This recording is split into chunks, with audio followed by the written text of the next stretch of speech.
Maksud saya gini. Jadi apa tawassul? Antum mau mengadakan pembelaan tawassul syirik, itu yang dimaksud? Ya. Iya, udah paham saya. Ya. Paham. Kalau itu saya sudah paham. Kedua masalah tadi. Udah, cukup dulu satu dulu. Oh, iya. Cukup dulu satu dulu.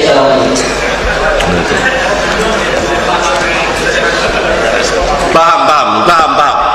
Yani wabtagul al-wasilah, para ulama sepakat menerjemahkan apa al-qurb, taqarrub, mendekatkan diri kepada Allah.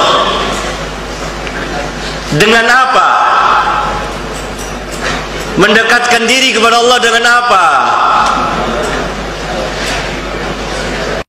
Dengan amal saleh, amal taat. La khilafa bainal mufassirin. Tidak ada perselisihan di antara ahli tafsir. Silahkan baca tafsir yang sangat besar, tafsir oleh Al-Hafidz Ibnu Katsir dalam menafsirkan ayat tadi. Taqarrub, mendekatkan diri kepada Allah dengan amal taat, amal yang Allah ridhoi. Kerjakan apa yang Allah syariatkan. Ini tidak ada perselisihan. Tidak ada tafsiran para ulama menafsirkan bahwa wasilah tawassul adalah meminta kepada Allah dengan perantara Nabi, dengan perantara Syekh Abdul Qadir Jilani, dengan perantara Syekh Fulan. Lalu apa perbedaannya kita dengan kaum musyrikin pada zaman dahulu ketika mereka meminta kepada Allah dengan perantara berhala, liqarribuna ilaihi zulfa, agar mereka mendekatkan kami kepada Allah dengan satu pendekatan. Orang-orang musyrik mengatakan kami tidak menyembah berhala itu illa liyuqarribuna ilaihi zulfa, melainkan agar supaya berhala-berhala itu mendekatkan kami kepada Allah dengan satu pendekatan. Tidak ada perbedaannya sama sekali. Oleh karena itu tidak pernah dilakukan oleh para sahabat. Adakah seorang sahabat yang mendatangi kubur Nabi sesudah beliau wafat lalu meminta kepada Allah dengan perantara Nabi yang telah mati? Tidak pernah dijumpai satupun riwayat.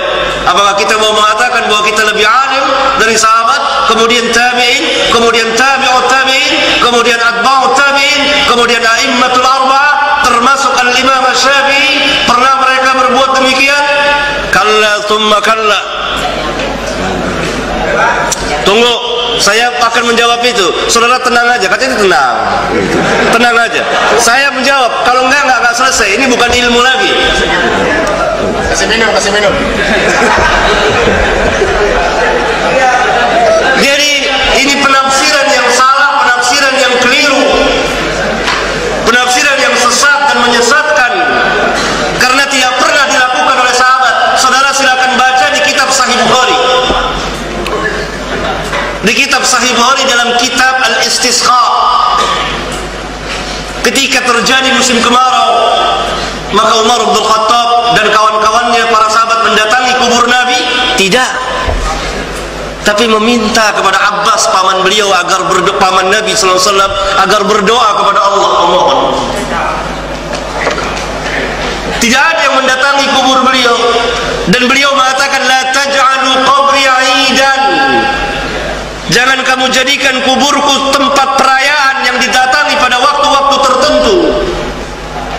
Dan beliau tidak mau dijadikan kuburnya sebagai tempat penyembahan. Sabda beliau dalam sebuah hadis sahih yang dikeluarkan oleh Bukhari dan Muslim, la'natullah 'alal yahud wan nasara ittakhadhu qubur anbiya'ihim masajid.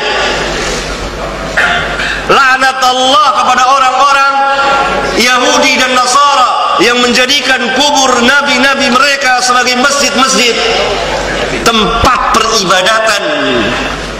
Itu kubur nabi. Bagaimana dengan kubur yang selain nabi? Dan ini merupakan penyimpangan dari akidah Islam kepada akidah penyembah berhala, akidah Islam yang sahihah. Maka dari itu orang-orang yang seperti ini membuat hadis-hadis palsu untuk menguatkan bid'ah dan kesyirikan mereka. Tapi tentu mereka akan kecewa sepanjang zaman, karena para ulama kita telah memberitahukannya dari zaman ke zaman, membongkar kesesatan mereka. Oleh karena itu ikhwan sekalian, lihat tafsirnya, apa kata ulama dan apa yang dimaksud. Mendekatkan diri apakah dengan cara seperti yang dilakukan